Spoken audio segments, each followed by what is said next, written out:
Welcome to the Total Boss Podcast, and I'm your host, Christiano Green, a podcast where we talk about finding fulfillment through self-development, being a leader of your own life, and getting the most out of it as well. Tenacity, originality, talent, authenticity, and being legendary. It's all about living your best life.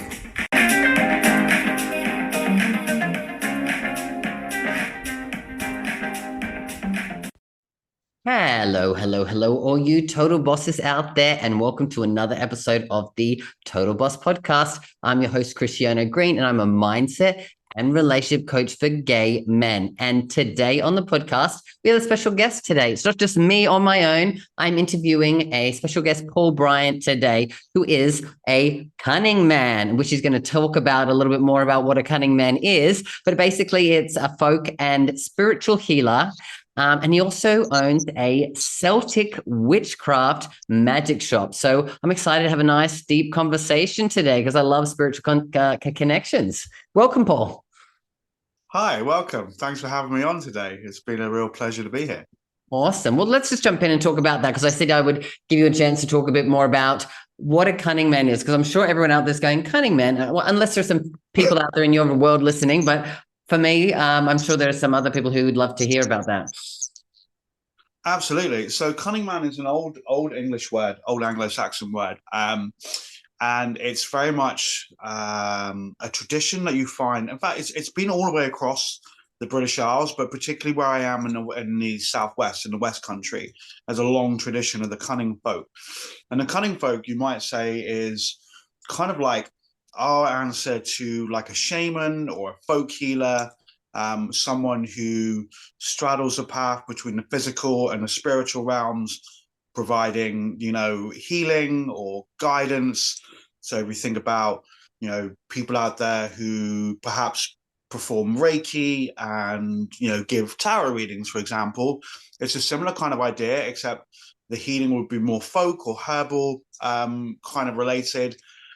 They might work with, dealing with unwanted spirits. And that's very much what I do. I work with individuals with often quite complex health conditions, sometimes complex traumas. So work within that kind of context as a healer. I also provide guidance in terms of doing readings. So whether that's tarot, reading the bones, reading the Ogham, which is the Celtic tree language, or just teaching people the skills they need in order to achieve a greater kind of spiritual joy, really, deepening their kind of spiritual connections. Enlightenment and stuff like that, yeah. Absolutely. I mean, I also have my own healing tradition that I've spent the last 3 years developing. My own healing modality. It's very complex, and it brings everything that I've learned. I mean, I've been walking a spiritual path over my entire life, to be fair, but specifically over the last sort of 23, 24 years, 25 years now, actually. Gosh. And I've learned a ton of different modalities. I'm a Reiki master, although I don't practice Reiki anymore because I focus solely on what I teach and the modality that I've created. And I've trained in like EFT, and I've done NLP, and I've done hypnosis, and I've even done the therapy route. So I'm a qualified counselor, and I'm a CBT therapist. So I've trained in lots of stuff. Like especially during my 20s, I had this incredible thirst for knowledge. And I didn't just I started with paganism, and I kind of did Buddhism, and I studied Gnosticism and the Kabbalah. I even went as far as studying stuff like Sufism, and then obviously I did all these kind of different modalities. And if there's an abbreviated technique out there, I've probably studied it, whether it's NLP, EFT, CBT, DBT. I've done all of the letters in that regard. Oh, wow. It sounds like you've definitely spent the last 25 years on a real deep journey for yourself, Paul. And I love that. And I'm sure that it came from a place initially from wanting to help yourself, wanting to heal yourself, right? Because I know from our conversations in the past, we both suffered and dealt with, things like addictions in the past. So maybe if you'd love to share a bit of background, how like where you were before you kind of started this journey of spirituality, and then how it's led you to kind of where you are today. Well, yeah, absolutely. So I've always been able to see and hear spirits ever since I was a young child. I nearly died as a baby, a very few days old. I was born premature. Very, very sick child. My mum had a toxic womb, so the nurses were absolutely flabbergasted that I was even conceived, let alone carried to anything close to full term. I mean, I was 2 weeks premature, so I wasn't hugely premature. And like lots of people today, I suffered a lot of trauma growing up. I come from a military family background. My dad was never around. He was always away. My mum was quite a toxic individual, very abusive. And somewhere along that kind of in my childhood sort of came these feelings that I had about other boys. I was kind of like 6 years old and I had my very first crush. And I was like, oh, this is really weird. And what's really interesting is that both my parents had gay friends. So I grew up around gay people. But at 6 years old, I didn't connect like these people with my feelings. So I felt very isolated in that. Hard to do that, yeah. And like all of us, I internalized that. I got outed at the age of 12 at school. And whilst at first I was like, yeah, by my first boyfriend as well, which is just savage. Oh, wow. You're doing a lot of things earlier than most. Absolutely. And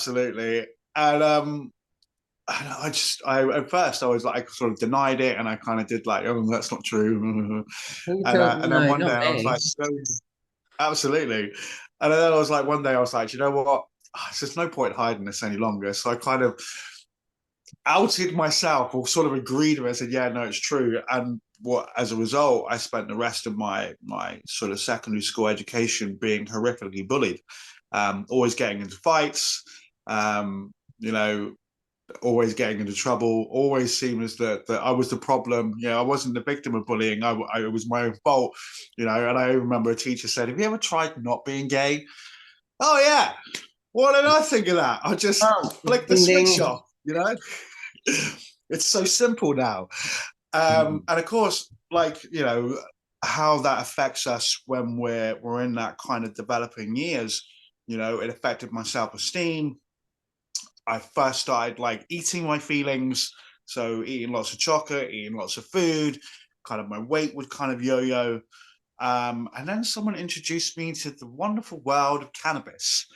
And it was like someone just put the pause button on everything that I felt until something would happen. And like most people who smoke cannabis, at some point you have those kind of freaky anxiety moments. Paranoia, paranoia. Yeah, exactly. Paranoia, everyone's going to come and get you. And then from that, at the age of 15, I started going to gay bars. How I ever got in, I would never know. It's an interesting early life. Yeah, you did more before you were 15 than I did before I was 21. I know, right? It's crazy, isn't it? And of course that came with so many dramas and traumas. Using my body for sex, because I just wanted someone to hold me. I didn't necessarily want to have sex, but I just wanted someone to make me feel good. And then came drugs. So it was amphetamines, and then ecstasy, and then cocaine. And then somewhere around my mid to late teens, I was just snorting coke just to get up in the morning. And when people say well, how does someone in their mid 17, sort of around 17, 18 afford cocaine? Well, first, my dad was a naval officer, so money wasn't a huge issue. But like a lot of gay men, I also found that I could not only have sex with other men, but I could actually also trade my body for money or drugs. So at sort of my 18, I also not only had I become hopelessly addicted to taking cocaine every day just to survive, but I was also having sex. I mean, I had a job as well, but I volunteered, so I had elements of my life that kind of worked well, but obviously there were other elements of my life that were obviously very broken and very defunct kind of behaviors. Totally. And like many of those things, they become spirals. So the deeper I kind of fell into this sex drug kind of trading my body for money and drugs, the deeper I kind of spiraled into myself, the more the more my self-esteem was affected, the more I hated myself. Self-worth was Um, probably an all-time low. Yeah. absolutely, absolutely. And like many people who use huge amounts of drugs, there are moments when we kind of glimpse this kind of infinite spiritual realm. And I started having experiences whilst either high or using mushrooms or whatever it was they were Food, taking at the mushrooms, time. yeah, all of the things. Yes, yes, yes, I know. Absolutely. And alongside that, my brother gave me a book on Buddhist meditation and said, like, this might help you with your addictions. And somewhere around about 19, I started meditating. And again, that kind of opened me up further. And probably over the next 4 years, I spent time, I sort of fell into paganism, really resonated with me, like the whole kind of concept of connecting with the earth and like being grounded, which was something I was very not. I was very ungrounded. In fact, I spent most of my time so high that I was somewhere relatively lofty, I suppose. Yeah, totally. I get Um, and then it's over that period of time, I realized that I needed to get clean. And because I came from a sort of upper middle class family, I hadn't had any involvement with the criminal justice system. And my dad certainly wasn't about to pay for rehab. I didn't really have a lot of options to get clean. So I did the only thing that I could do, and I got myself clean. And I spent a year like battling myself. And it was horrendous. Like I kind of say it was the year that I spent my life crawling upon my knees, just trying to get through life, like challenging all of those things, going cold turkey, having really aggressive outbursts, And just how becoming old were you jealous. then? Around mid-20s, was this? Probably around about 23, I think, because somewhere 23. around my 24th, like Yeah. I remember my 24th birthday, my friends were like, "Oh, come on, let's go out, let's get," their words, "let's get fucked up." And I was like, actually, you know what? No. Not So I this, actually not this year. Yeah. spent my 24th like not getting high, which was so weird at the time. So yeah, it was around about 23 up to my 24th. And that was amazing. Like it was a long, hard battle, like, but I did it, like very much, you know, felt a sense of victory over myself. Um, and probably around about 25, 26, I moved away from Plymouth. I moved to the other end of the country. Um, and it's what I find really interesting. And when I reflect on this, whilst I'd gotten rid of my addictions, I hadn't actually got to the very core of all of my issues. Like I was still battling my own self-esteem issues and self-loathing and You were just slowly self-hatred. getting better, but you hadn't been healed or been on that healing journey yet. Exactly, exactly. So I'd got rid of this one thing, but I hadn't really kind of replaced it with something wholesome, something life-sustaining. And I had an experience, and my entire life collapsed under the sheer weight of a lifetime of trauma. And it was then that I'd been going to this sort of local metaphysical shop, and I'd become friends with a woman who worked there. And she put me in touch with two of her friends who are Reiki masters, and that's when my life began to change. They Mm-hmm. took this broken, incredible mess of a person, and over the next, I worked with them for probably about 10 years.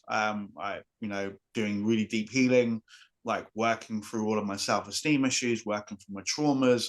I mean, that's what I haven't said, and I'm kind of very careful not to trauma people, but obviously I had a lot of sexual trauma as well, like lots of people.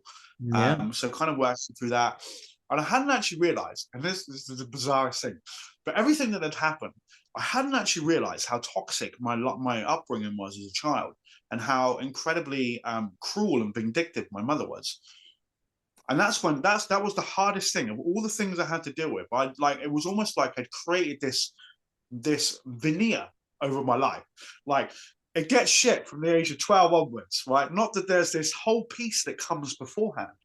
Mm. And that was the hardest part because, like I said, I'd created this sort of To say those idealized things version. about your mother is probably like it's like yeah, it's like you've got something within you that you know is true, but you can't pull it out because it's so hurtful and painful to say the words whether your mother ever Absolutely. heard them or not, right? Yeah, absolutely, absolutely, 100%. And that was probably one of the hardest things to actually have to deal with. That in actual fact, my trauma didn't start at 12; it started much earlier. So I worked with them through that, and that's when I started. I trained with them as a healer as well. So I trained in Reiki, and that's kind of like I was like, right, okay, I'm going to do all these other things. And also, I mean, at that point, I was working in adult and children's social care, so I'd had a career. My entire career been helping people. Um, and it hadn't occurred to me that the person that needed the most help wasn't all these other people I was working with. It was actually me, and I've been using my work to avoid helping myself. So I Yeah. also went and had therapy, and I trained in therapy. So I'm a therapeutic counsellor with the CPCAB, which is our third biggest awarding counselling body over here. Yeah. And then I I got started my doing like cancer. Yeah. hypnotherapy and Yeah. NLP and kind of all, like I said, I did all of the letters. Yeah. And Yeah. then, oh, sorry. And yeah, so I spent the next 20 years, so up until like, no, I say 20 years, probably the next 15 years, up until I was 40, um, training, like healing myself, working on myself, you know, doing everything that I could to like overcome what was effectively, the first half of my life was trauma ridden, and it wasn't plain sailing because I ended up dating a couple of narcissists and having some really, you know, majorly messed up relationships. And The healing never stops, right? And oh my gosh, life no, is going to throw us stuff that's going to cause us trauma, but we have to keep going. We have to keep moving forward, and it's only elevating you to a higher level, right? Is what you probably can realize as well, right? absolutely, absolutely. And I think as well, I mean, like the healing process is like for me, it's a process of one step forward and then right back to the beginning, and then Feel you that way, sort of for continue to sure. work through these things, like realizing how often I self-sabotaged, or that my relationships were crutches. They were just another form of addiction. Sex was another addiction. Food was an addiction. So I realized I had quite addictive personality. It was the really bizarrest thing that even spiritual growth, in a sense, became like an addiction. Addiction. Yeah, yeah, I can hear, I can totally get that. I've been on that path as well, and I've got an addictive personality, and you can put anything down, and I would say I've probably struggled with it myself. But yes, agree with you. Once you jump into this kind of a world and you kind of do what you do, you can use Yeah, this as an addiction as well, right? absolutely, absolutely. Because And it can get you chronic high, hustle, and it gets you high in a sense, like really gets you high. absolutely. Yeah. Absolutely, it gives that beautiful dopamine hit that we're all, that all addicts chase, right? So yeah, and then around about probably it was a month after my 40th birthday, I went into work one day. I had this amazing job. I worked for a massive national social care organization. I'd kind of reached the pinnacle of my career. I was a senior manager. Like I walked into a room and people hung off my every word. Like I really felt like I'd made it. Until one day I went into work, opened my laptop, read this email from my boss, shut my laptop, went, I can't do this anymore. And it was my boss seeing me into another failing project that he wanted me to somehow save, because that had become my reputation. Was like, oh, there's a broken project or something's not working or something needs fixing. Get Paul will do it. And I was Oh managing my my God. own. Synchronicities here. That's me. It was me as well. Absolutely. And I already had my own complex projects that I was project managing, and then it was like the straw that broke the camel's back. And what my bosses hadn't realized is that my only way that I could manage the workload that I had, I wasn't just doing a 9 to 5. I was taking work home with me. I was working on weekends. I was taking a week off and working at home the whole week just to be able to try and catch up. So I was like, you know what? Not doing this anymore. So I quit. And were you trying, Walked out. and at that point, was there a part of you, Paul, that was trying to be perfect? Trying to you, Oh, 100% yep, perfectionist. yep, yep. Um, guess what? It's another addiction. It's Oh another yeah. addiction. Um, Perfectionism, people pleasing, procrastinating, they're yes, all man. Yeah, I was a chronic yes man. My boss said, "Paul, will you do this for me?" And I was like, "Gosh, yes, I'll do that for you." Jesus Christ, what have I just done? Yeah, very much that. So I quit. And I tried to set up a business before, and each time I hadn't succeeded. I had all of the tools and the skills of an amazing healer, but none of the knowledge and understanding as a business person. A little bit, but not enough. But I quit. And I decided, right, I was going to take this dream back out of the box. I was going to dust it off and I was going to do it all over again. So I did. And when I first started, like, it wasn't really me. I was trying to be, I was still people pleasing, right? I was trying to serve everyone, and I'd watered myself down. So I was doing kind of like mindset and healing.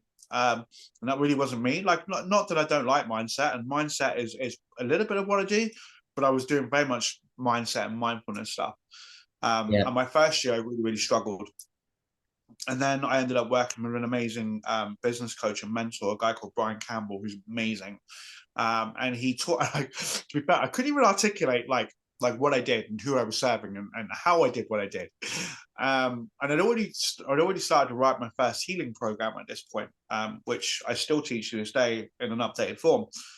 And through working with him and through getting my first couple of clients, what I realized, the one key thing that I realized, and I still say this to this day, that the more I put the me in my business, the more my business thrived. And what I mean by that, the more that I showed up like the actual person, not like putting on this identity that I thought everyone else wanted to see, the more of me showed up, the more my business, shined and thrived, which kind of got me to where I am today. And I've kind of gone through many iterations of what that is, about what it is that I do. But at the very heart and the core, the foundation is as a healer, as a teacher, and as a guide. And that's very much what I do now. You have to take off all those layers and those masks that you thought needed other people to see of what they wanted Paul to be, or what Paul was expecting from the world wanted Paul to be, right? So you took those off and you unlayered yourself, and then that's where you started to get some results in your business, yeah? Absolutely. And it's just grown and it's thrived ever since then. And it's still an ongoing process. There were still times when I catch myself and I'm like, that was probably a little bit of self-sabotage. Let's kind of readjust that kind of compass and find my way back to my center. And one of the things, the last sort of most biggest recent change was, whilst I've been a Reiki master for 9 years now, I've been practicing Reiki since my mid-20s, and it got me to where I am now. I realized that I was kind of holding on to a little bit of a crutch and not promoting what it is that I actually do. So as I said, I spent the last 3 years developing my own healing modality that's formed into a 3-year apprenticeship effectively. It's about to come 4 years because I'm adding to it. But the results that I get from my own modality, and I'm never going to be this guy that goes, oh, this modality is better than that. But for me, in the way that I work, what I actually created works better for me than using something else from someone else. So the results that I got from doing that with my own clients made me kind of realize that I had to let go of Reiki. And it was a grieving process because it, like I said, it was the thing that got me where I am now. It was your big step forward. Yeah. That's the thing that took the first layer off, I guess, right? Well, the first few layers. Absolutely. And I mean, like I said, it got me where I am now. It was been a massive part of my life. It was a massive part of my identity. I was like, hi, I'm Paul. I'm a Reiki master, And now I'm like, hey, I'm Paul. Yeah, Jesus, what do I replace that with? And so now I don't have anything else to replace it with. So guess what? I have to be me. So hello, I'm Paul. I'm a cunning man. And then people go, oh, what's that? And I kind of explain, like, oh, wow, that's that interesting. Or they go, oh, that sounds really scary, a bit spooky. And I'm cool with that. And for me, in the past, if someone was adverse to what I do, I would try and find some way, I think, to convince them. Like I needed them to like me. So a little bit of people pleasing in a way. Now I'm just like, well, you're not walking the same path with me. That's really cool. It's like with these people over here, the people that I serve, you know what, they're very much into this. And there's hundreds of healers for you over there. By all means, I wish you the best on your path. And again, I think if I was to look at my life and if I was to sum it up, and I've actually said this would be the title of my book, if I ever wrote my life story, my whole journey is a way back to myself. It is a journey back to who I am. like at the very depth of my core, like shifting false identities about who I believed I should be, who I believed that people thought I should be. You know, I can tell you as a gay man, like who's a goth, who's very alternative, that sometimes the gay community isn't as welcoming to old, especially where I live. It's quite a weird place.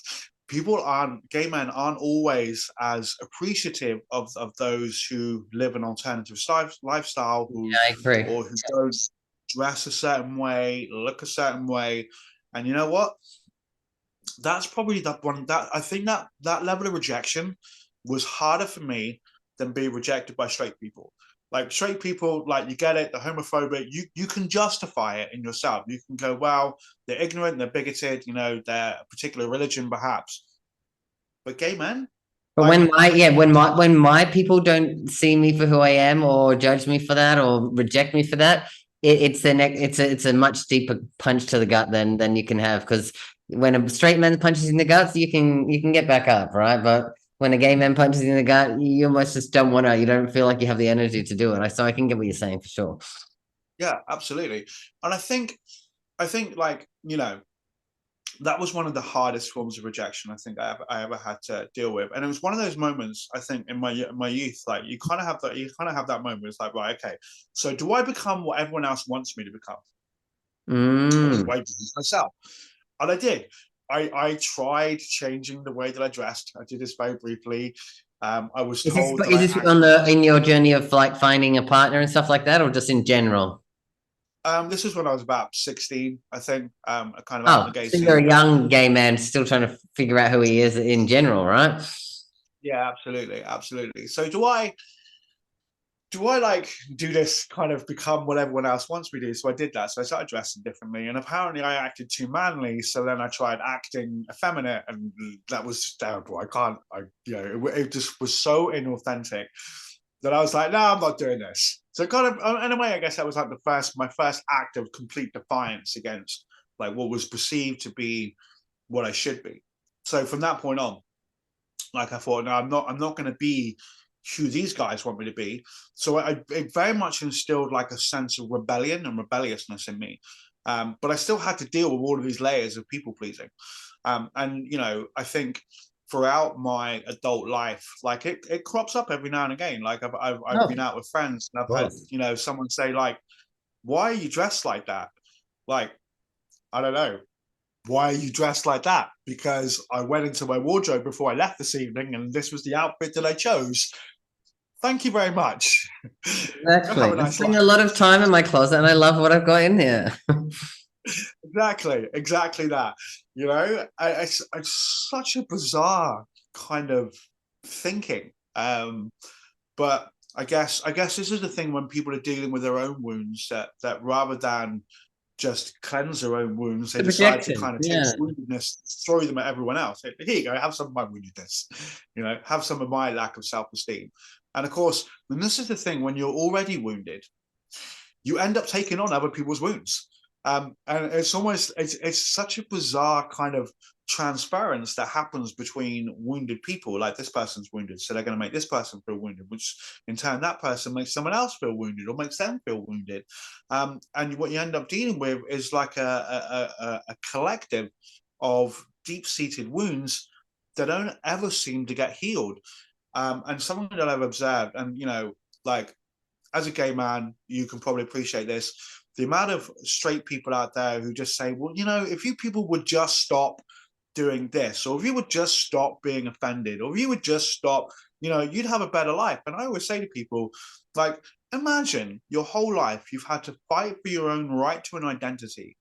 You have had to fight for your right to existence, to feel safe, to feel, to feel a part of society. You've had to fight your whole life for that. And maybe that's not the same for everyone, but for the majority, there's certainly a baseline of shared experience there. And then some idiot gets up on TV and starts talking about, the LGBT community in a negative way. Guess what? That's like throwing salt in someone's already deep-seated wound. How are you not going to react to that? Especially if we don't have the tools or the sophistication to process that in a way that's, wholesome and harmonious and brings you to balance, if you don't have those tools, guess what happens? You just end up feeling more like garbage. So of course people are going to rage. Of course people are going to get angry. Of course people are going to cry. And internalize everything that we do, because as gay men, we've lived our life in an internalized world that is built on fears, built on traumas. And, if we ever have any, hope to be happy, we have to come out of what people call the closet in order for us to find happiness and try to go on that journey of healing and peace and whatnot as well, right? Absolutely. And do you know what's interesting about that whole coming out of the closet thing as well? So like I came out at 12 and I've never gone back in, right? And I've had people try to put me back in there, and I'm like, no, get out of my way. I'm not going back in there. This ain't Narnia of love. What's really interesting though is when gay men and straight people as well. I find it like straight people should not have a weigh in on talking about when it's the appropriate time to come out. When people berate other people for being in the closet till they're 40 or 50 and they've got married and they've had kids, and all of a sudden they've got to that point in their life where like, oh my God, I'm gay. Or they knew all along, but they were obviously internalizing, hiding, feeling ashamed, and perhaps because of family expectations or religious or cultural expectations. And then you see other people attack people for coming out later on in life. And I'm thinking, you have no idea this person's story. You have no idea what they've been through, or, the shame that they've had to deal with. And again, this is that other thing where people take their own wounds and they go, oh, I don't want to deal with this. I'm going to make it all about you. I'm going to take all my and people come from their own perception of the world, right? Because if they perceive that, oh yeah, of course, you'll just be happy when you come out, or this or that. You don't know the trauma this person's been through. You don't know the situation they're going through. And also, you don't realize that just because I say I'm gay to my parents once doesn't mean I never have to come out again. As gay people, we come out constantly for our entire life as well. So it's never just this one and done. You come out to yourself for a little bit, and then maybe you're outed, or you come out to a friend, and then you feel, oh, maybe I'll come out to my parents, maybe I'll come out to work, or no, I'm not going to do it at work because I don't feel comfortable there, I don't feel safe there. And then you're living this partly double life for most of your life until you can really get out there and live authentically, as you said, you've been able to learn how to do. Absolutely. I mean, I'm quite lucky. So I worked in a career that was very inclusive. So I worked, like I said, I worked in adult and children's social care, but it wasn't without its ups and downs. It's a very female-centric dominated industry, which is great. But not everyone has, foresight, insight, and understanding. So I remember especially in my earlier career, which was in the 90s, several of the women I worked with were like, should you really be working, at the time I was working with young people, should you really be working with children? And I'm like, why? God. Well, given the fact that you like little boys. And I'm like, and it's one of those moments where I thought to myself, I'm so glad that my parents taught me to never hit a woman, because at this point I'm going nuts. Oh God, I'm like, why would you think that? And of course, that was the perception that they had, that gay men were pedophiles. Yeah, they put them in the same category because that's how, society was doing it, or the media was teaching people, right? Yeah, absolutely. So again, like trauma is such a subtle, nuanced, layered experience, and it's never even the big things, but that I internalized. I mean, at the time I was sort of probably late teens, early 20s, dealing with all of this addiction and dealing with all this identity stuff. And all of a sudden I'm like, wait a minute, am I? No. And you kind of, you sit there with these thoughts, these feelings, you internalize this. It was the most shockingest thing I think anyone had ever said to me. And I'm like, having to kind of piece together and deal with that. Obviously the answer is no, of course I'm not. But this is the messages that we're constantly soaking up. We're absorbing it. And this is another thing that I've learned through my healing journey. As a young man, as a young boy, 8, 9, 10 years old, there weren't any real positive representations of gay men on TV. You had people like in the UK, like Julian Clary, although he never actually explicitly said he was gay, but he was very, very camp, very effeminate. I didn't connect with him. The guy's funny as hell, but it wasn't It wasn't something that I considered a role model. It wasn't something that I could hitch myself to that wagon and go, yeah, this is a really positive like role model for me. Yeah, Actually, you no, see it this person and you see yourself in them, whereas you didn't really see much of yourself in this person, right? absolutely, absolutely. So I like a lot of gay men from that era. And Like I still lacked, today, it's gotten a lot better, but there is still a yeah, lack of representation for the variety of gay men that we have out there, right? absolutely. It was like we said the other day on your post. Like I can't wait for there to be like an actual like gay superhero or a gay action hero where the Yes. guy, you know, he goes rescues the guy, gets all the bad guys and kisses the guy at the end of the movie. Like I want that kind of movie. And it's very interesting how people would perceive that as, oh, gay people were like pushing themselves down everyone's throats. No, actually, it's just the idea that we all want to see a reflection of ourselves, you know, in the world. Like we all talk about like the world being a mirror. Well, I kind of want to see a bit of me out there, and I want to kind of see a bit of that reflected back at me. And I think we all crave that. And again, this is that idea about our you know, damaged identities. Like when we're trying in our formative years to form a sense of who we are, then it becomes very, very difficult when we can't find that, when we can't find Mhm. something that we aspire to. And this is that other thing about, like, for me, a massive part of my healing journey has been stripping off all of those false layers. Like those times when I saw something and I thought, oh, yeah, that's me. That's who I am. No, no, no, no. Go, go. Like I've been taking off layers of clothing for like years, you know, to finally come to a place where I can say, you know what, this is me, and I'm deeply comfortable This is who I with who am, I yeah. am.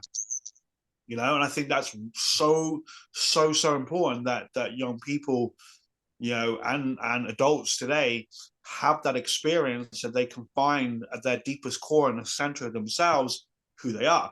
And guess what? As part of the features quite heavily in what I do is helping people strip back all of those layers to actually find who it is that they really are, to own and embrace that, to then walk with a sense of sovereignty and authority that, hey, this is who I am.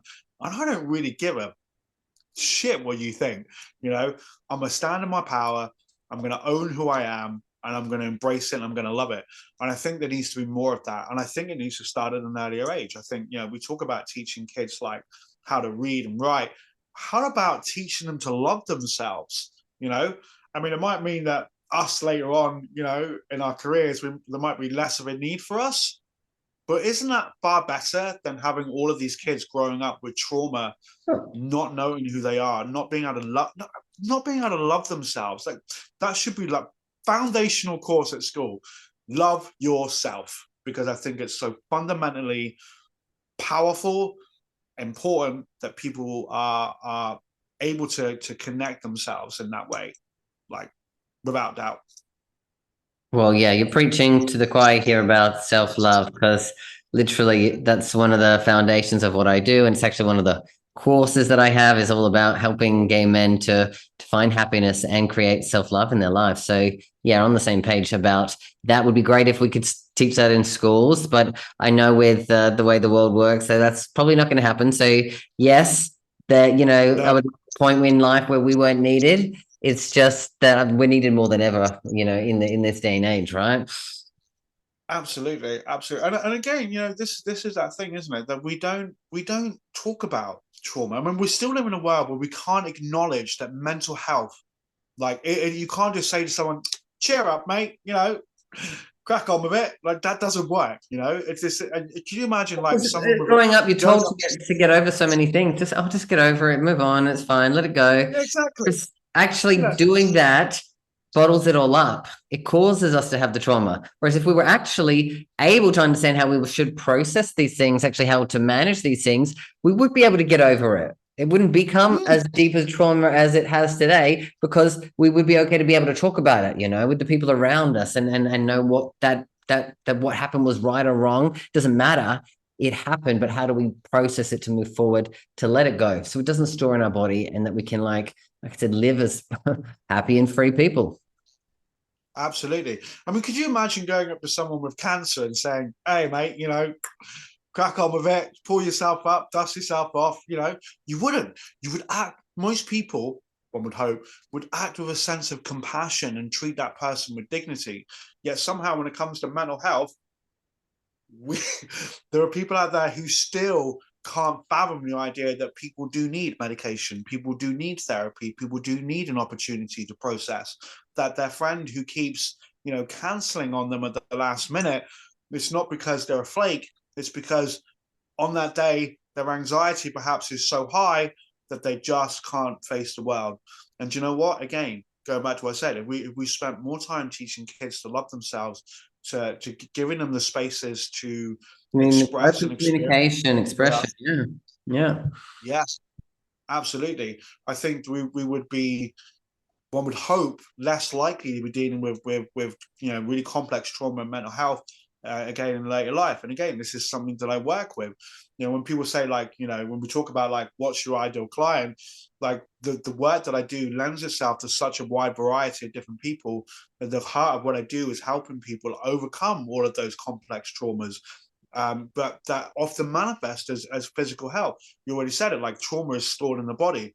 One of the things that kind of science and medicine and sort of therapy has learned over the last 30, 40 years of a study is that trauma is stored in the body. It's contained within the central nervous system.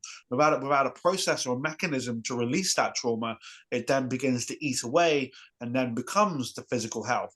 I mean, I remember when I first started It learning. becomes pain in the body, it becomes addictions, it becomes Yeah, all of those things that we struggle with that leads up to mental health and physical health, and just things that literally can freeze us in life, can literally hold us back from actually taking any step because we feel broken. We feel like there is something wrong with us, right? Because we absolutely, have to have absolutely. the true pure energy flow through us because there's a blockage somewhere, right? Which is what we're talking about within the body, within the nervous system, within our energy field Yeah, as well. Which is, of course, absolutely. probably one of the ways you spent so many years doing Reiki energy work was to help clear out that your energy field and then to do that stuff throughout your body, right? Absolutely, absolutely, and I think, and it's really interesting. I read this study probably about 5 years ago now, I think it was, and it talked about like how science has been trying to find within the body some kind of physical representation for the meridians from Chinese medicine. And they did all kinds of stuff. Like they thought it was blood vessels, they thought it was this, they thought it was that. What they realized is that there's an overlap between the central nervous system and the meridians. So that's where this kind of evidence that came in that trauma is stored within the central nervous system. Obviously, the nervous system and the meridians connect. So then we kind of move into that Eastern kind of philosophy about working the chakras, etc. So Yeah. there's an overlay. So the chakras, the energy system, the meridians, nadis, whatever terminology you want to use, they're a direct way of accessing the central nervous system to kind of pull this out. And whether you're using direct energy healing or whether you're using someone like EFT, I love EFT. NLP, yeah. You know, Timeline exactly. therapy, things like that. Yeah. Yeah, absolutely. Tapping systems. Yeah. All of the stuff. Yeah. Absolutely. I also trained in polyvagal nerve therapy, which is the nerve in the back of the throat, which is another direct way to access our central nervous system. And guess what? Because when we speak, that thing vibrates. That also adds like a release. So that idea, have you ever thought about it? Like you really need to tell someone something, and it feels like it's so urgent, and then you tell them, and you think, actually, I feel a lot better now. Well, it's because you've accessed the polyvagal nerve in the back of the throat, and by using your voice and speaking, you've actually released a certain amount of whatever trapped pain and trauma. So what we understand is there's that through healing, there not only has to be a verbal part of it, but there has to be a somatic and there has to be an energetic. So these three things kind of start coming together. That when we start to overlay these ideas together, we actually have a more kind of holistic approach to healing. Again, that's very much where I come in. So not only do I use kind of therapeutic approaches and get people to talk about whatever it is that they've experienced, we use somatic techniques, so ways for the body to process, to release, to heal, and then obviously using that kind of energetic kind of part as well, whether that's direct hands-on healing or whether that's using the burning of sacred herbs to clear the energy field, etc., etc., etc. And that's very much like when people ask me, like, are you, people say stuff like, are you a coach? And I'm like, no. Are you a healer? No, I'm not really that either. So I actually say that I'm a 5 in 1. So I'm a witch, I'm a therapist, I'm a healer, I'm a coach, and I'm a teacher. And I combine all of those elements together, not only through what it is that I teach, but the way in which I help other people as well through my kind of direct services, whether it's the healing or whether it's guidance. And with me, it's never really like a simple affair. Like, when I have people that come for a tarot reading, and I always head into a healing session, because if I've given someone some guidance and I recognize there's a block holding them back, I'm not going to leave them to the mercy of that block. I'm going to remove it there and then, so that they can then get on with like following the rest of the guidance that they've been given, because what else would be the point? And it's the same when I'm doing healing. I always bring in the guidance. So there's always multiple elements that I bring. And in a way, and this is one of those things that you learn later on in life, I actually credit my trauma.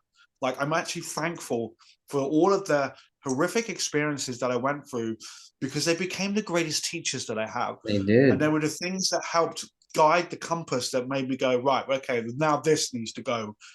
I don't have a technique for that to heal this part of myself. I'm gonna go find a healer, or I'm gonna go learn something. And so I did. Went off and I learned a technique, and then I brought that back and I used it on myself. And so now I have this greater array of tools in order to help other people. Yeah. It's very much so. My trauma very much became your teacher, my point of power. Yeah, it became my teacher. Yeah, exactly. And again, that's something that happens so much further down the line. I mean, I don't know whether it can happen for people earlier on, but it's certainly one of those insights and those reflections that later on you go, oh, wow, if I'd not been through that, I wouldn't know this, or I wouldn't know how to deal with this, or I wouldn't be able to help this person with that, I wouldn't be able to heal that.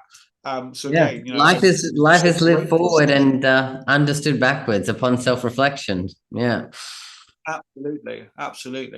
And I think in many ways that we don't I don't think we give ourselves enough credit within that as well, because at the end of the day, through all of the pain and all of the things that we've ever been through, like, we're all survivors, like, we're warriors. At the end of the day, we've gone through things that so many people could become broken, and we stared that down. We looked into our darkest aspects of ourselves, and we said, you know what, you will not beat me, and I think that's the thing for me, because in all of this, like, the one thing that I think kept me going was this warrior spirit that kind of resided in me. I think we all have that, but I don't think we recognize it enough. I don't think we give ourselves enough credit. I don't think we actually look at ourselves and, you know what, yeah, okay, I was in pain, or I'm hurting, or this is happening, but you know what, I'm still here today. I'm in this moment, whatever that moment might be, like, giving ourselves that little bit of recognition that there is power within us, there is strength within us. A lot. We just need to recognize, and we need to see that. And I think, again, like, we don't give ourselves enough credit for those moments. It can become a point of absolute power when we recognize that within ourselves, that in a way, as hurt or traumatized as we might be, we're not actually as broken perhaps as we might think we are, that there is something inside us that we can use, that we can draw on. And again, in those moments where I might falter, I remind myself of who I was, where I went, the journey that I took, and where I came out the other side. And that for me is like, it's one of those, whoa. And it's humbling. It's humbling to remember myself as that 12-year-old hurting, damaged little boy, to become the man that I've become today, so empowered, so powerful, so in touch with himself, still stripping off layers. Of course, those layers are a lifetime journey. They are a lifetime journey, of course. Yeah, because like I said, we've got a lifetime of living, and also we have a lifetime of lessons, but also we're not even halfway through. We've got a long life to live, so there are going to be more things that are going to cause us to have pain and heartache and go through all of that stuff. But again, as we're on the journey of healing and transformation and growth, we know that growth is not a pretty exciting one-way street. It's a lot of mess that you have to go through, right? Because if it was easy, everyone would do it. And it takes a strong person to be able to really step up and say, I need to grow in this area. I need to go out. I need to learn this. I need to move past this. I need to find someone who's going to support me here, right? And sometimes you don't know what that looks like, but just the willingness to go and say, I need to take a step forward, it's going to lead you in a direction that, like I said, may not be pretty, but it's very fucking rewarding on the other side of it. 100%. And you're right. And the healing journey is often like messy as fuck. Like there are times when it works well, and there are times it's like, oh God, no, what did I do? Same for an addict who's trying to get off of bloody drugs or alcohol. There is a period of withdrawals. There are a period of messiness for you to get. There's a period of failure, as in meaning I've gone for 2 weeks, but I'm having a really bad day and I'm going to do it. Like the journey is never linear. It's a zigzag, and we have to be accepting of that, but also know that like if I'm willing to keep going and I'm willing to keep trying my best, I'm going to get there in the end. You know? Yeah, totally, absolutely. And I think that's the thing. I think if I knew then what I know now, like that the ending was almost assured, you know. And I think that's the other thing. And when I work with people, like there's one question I get asked so often, like, will I ever become fully healed? Will I ever get there? Will I ever come to a place of happiness? And it's like, yes, okay, fully healed probably isn't quite a thing, but you'll just get to a point where you'll find a sense of peace within yourself. And other things will come along, but you'll have more tools and you'll have more skills. But yes, you will get there. And then the follow-up question was, well, how do you know? Because the outcome is always assured. Because in the very fact that you're sat here opposite me right now tells me that there's so much fight left in you that will help you move through this period. And I'm going to be there with you every step of the way. Or if it's not me, it's going to be the next person and then the next person, you know, but you will get there because the outcome is always assured. Because again, it's the moment we say to ourselves, yeah, I'm not doing this anymore. It might not be in those kind of words, but there's a point where we kind of reach that perhaps rock bottom, and it's like, I know I need to change. I know I need to do something different. I need to go and grow and heal and whatever it is, you know.